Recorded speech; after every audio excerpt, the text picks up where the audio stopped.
حضور یہ میری غلط فہمی ہے یا کسی حد تک درست ہے کہ سارے قرآن کریم میں میرے خیال میں جنت میں یہ تو کہا گیا ہے کہ مردوں کے لیے ایسی ایسی حور مقصورات ہوں گی، بڑی آنکھیں والی ہوں گی اور خوبصورت ہوں گی۔ روح کی جنس کیا ہوگی؟ حور پاک۔ روح کی جنس کیا ہوگی؟ مذکر ہوگی یا مؤنث ہوگی؟ حضور مجھے تو نہیں پتا، ہیں؟ مجھے تو نہیں پتا حضور۔ آپ کو نہیں پتا؟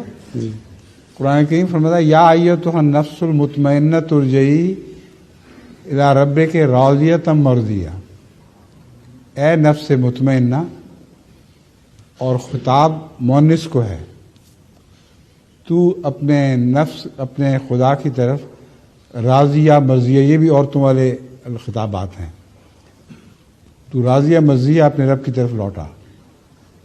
تو اب بتائیں روح کی کیا جنس ہے؟ روح کی مؤنث جنس ہے، مؤنث بنی۔ لیکن فادخلی فی عبادی وادخلی جنتی، یہ حصہ بھی پڑھیں۔ اللہ تعالیٰ فرماتا ہے پس تو میرے بندوں میں داخل ہو جا۔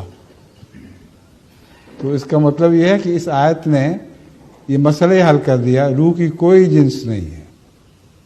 ایک طرف اس کو مؤنث قرار دیا جا رہا ہے، دوسری طرف فرمایا جا رہا ہے میرے بندوں میں داخل ہو جا۔ تو اس نے سارے مسائل حل کر دیے۔ ٹھیک، روح کی کوئی جنس نہیں، جنسیت میں ایسی باتیں ہیں جو روح کے ساتھ تعلق نہیں رکھتی، اس لیے مردوں کی روح ہو یا عورتوں کی روح ہو سب کو حوریں ملیں گی۔ عورتوں کو بھی حوریں ملیں گی؟ ہیں؟ کیا؟ عورتوں کو حوریں ملیں گی؟ ہاں ہاں، اور کیا؟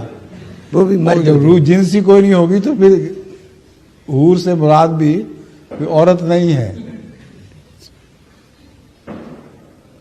آپ پتہ نہیں کن خوابوں میں بیٹھے ہوئے چھوڑے پڑے۔ وقت ہو گیا نماز کا۔